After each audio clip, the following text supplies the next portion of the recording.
Hello વિદ્યાર્થી મિત્રો, કેમ સ્પાર્ક હબની અંદર આપનું હાર્દિક સ્વાગત છે. આજે આપણે ફિઝિકલ કેમિસ્ટ્રીનું 11નું પહેલું ચેપ્ટર મોલ સંકલ્પના છે એનો એક નાના એવા ટોપિક સરેરાશ પરમાણુ ભાર વિશે થોડીક આપણે વાત કરવાના છીએ. સરેરાશ પરમાણુ ભાર આમ તો ગણતરી આધારિત છે. આપણે સામાન્ય રીતે ગણતરી કરી અને જવાબ લખતા હોઈએ, પણ આજે આપણે એને વગર ગણતરીએ કઈ રીતે જવાબ લાવી શકીએ એ પણ જોશું. તો ચાલો સ્ટાર્ટ કરીએ. સરેરાશ પરમાણુ ભાર વિશે પહેલાં હું તમને થોડીક વાત કરી દઉં કે કેલ્ક્યુલેશન આપણે કઈ રીતે કરીએ છીએ. સરેરાશ પરમાણુ ભાર છે એ ગણવા માટે આપણે એના સૂત્રનો ઉપયોગ કરીએ છીએ. તો સરેરાશ પરમાણુ ભાર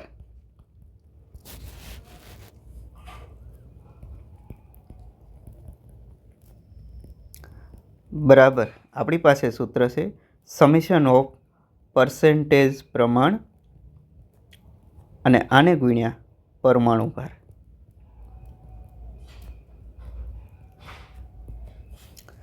પર્સેન્ટેજ પ્રમાણ અને પરમાણુ ભાર આનો સરવાળો કરશું. જેટલા સમસ્થાનિકો હશે, સમસ્થાનિક કોને કહેવાય? તો કે પરમાણુ ક્રમાંક સમાન અને પરમાણુ ભાર જુદા જુદા હોય અને એકબીજાના સમસ્થાનિકો કહેવાય. તો સમસ્થાનિકો છે એના પર્સેન્ટેજ પ્રમાણ ને પરમાણુ ભાર આપ્યા હશે, જેટલા હોય એનો આપણે કરશું સરવાળો અને આખાને ભાગ્યા કરશું 100. તો આ રીતે આપણને સરેરાશ પરમાણુ ભાર છે એ મળી જાય. તો આ વાત થઈ સૂત્રની. તો સૂત્ર આધારિત આપણે સામાન્ય રીતે ગણતરી કરતા હોઈએ છીએ. ચાલો એક ક્વેશ્ચન જોઈએ.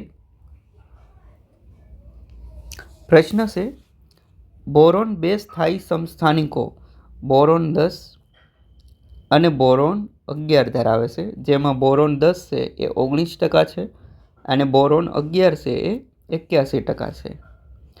આવર્ત કોષ્ટકમાં બોરોનનું સરેરાશ પરમાણુય દળ, સરેરાશ પરમાણુય દળ એટલે સરેરાશ પરમાણુ ભાર જ થાય. અને ક્યારેક એ પ્રમાણે પ્રશ્ન પૂછે કે આવર્ત કોષ્ટકમાં એનો પરમાણુ ભાર કેટલો હશે, તો આવર્ત કોષ્ટકની અંદર આપણે સરેરાશ પરમાણુ ભાર જ દર્શાવ્યા છે. તો ક્યારેક એ પ્રમાણે પ્રશ્ન પૂછે તો આપણે સરેરાશ પરમાણુ ભાર જ ગણવાનો રહેશે. આ પ્રશ્નને પહેલાં આપણે ગણતરી આધારિત જોઈએ શું જવાબ આવશે. તો ગણતરી કરવા માટે આપણે સૂત્રની જરૂર પડશે. સરેરાશ પરમાણુ ભાર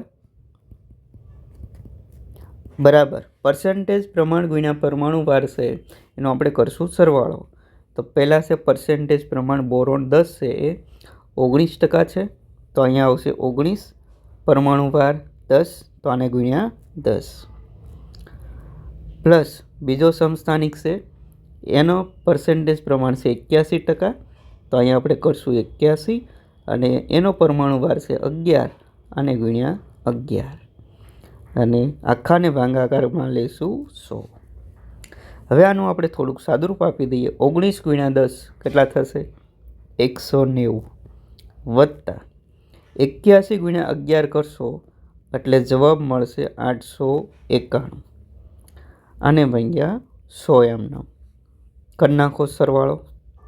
સરવાળો કરશો તો આનો જવાબ આવશે 1081 ભાગ્યા 100 અને 2 પોઈન્ટ ઉપર કાપી નાખશું તો હવે જવાબ આવશે 10.81. આ આપણને મળી ગયો સરેરાશ પરમાણુ ભાર. તો આ રીતે આપણે ગણતરી કરીને સરેરાશ પરમાણુ ભાર છે એ મેળવતા હોઈએ છીએ. પણ આપણે આ પ્રશ્ન છે એ વગર ગણતરી કરે ટ્રીકનો ઉપયોગ કરીને કઈ રીતે સોલ્વ કરી શકાય એ જોઈએ. તો માની લો સરેરાશ પરમાણુ ભાર છે એને હું x ધારી લઉં, તો આપણો જે સરેરાશ પરમાણુ ભાર આવશે એ પરમાણુ ભાર જે સમસ્થાનિકો છે એના જોઈએ તો એક 10 છે અને એક 11 છે. તો આનો સરેરાશ પરમાણુ ભાર છે હંમેશા 10 અને 11ની વચ્ચે જ આવશે. એટલે આપણો જવાબ ફિક્સ થઈ ગયો અહીંયા કે કાં તો 10 અને 11ની વચ્ચે આવશે, જેમાં 10 કરતાં જવાબ હશે એ મોટો હશે અને 11 કરતાં નાનો હશે. ઓપ્શન જો તો એક તો 11.2 છે જે 11 કરતાં મોટો જવાબ છે અને એક 10 છે. આ બે જવાબ તો ક્યારેય આવશે નહીં. હવે આપણી પાસે બે ઓપ્શન છે, 10.8 અને 10.2. તો હવે શું કરશું? તો હવે આપણે એ જોઈશું કે પર્સન્ટેજ પ્રમાણ કોનું વધારે છે. તો કે બોરોન 11 છે એનું પર્સન્ટેજ પ્રમાણ વધુ છે. તો અહીંયા આપણે ધ્યાન રાખશું કે જેના પર્સન્ટેજ પ્રમાણ વધુ, જવાબ એની નજીક આવશે. મતલબ આપણો જે જવાબ આવશે 11ની નજીક આવશે. તો 11ની નજીક કયો જવાબ છે? તો કે 10.8. તો આ આપણો જવાબ થઈ ગયો.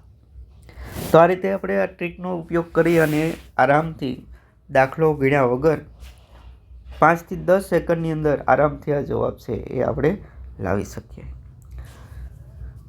તો આટલું કામ છે આમાં આપણે જોવાના હતા. આવી જ બધી ટ્રીક છે એ સાથે છે આપણે કામ કરશું. તો એના માટે કેમ્પસ્પાર્ક હબ સાથે જોડાયેલા રહો. બરાબર. ફરી મળશું નવી ટ્રીક સાથે, નવા ક્વેશ્ચન છે એના સોલ્યુશન સાથે. ત્યાં સુધી હેપી લર્નિંગ. Thank you.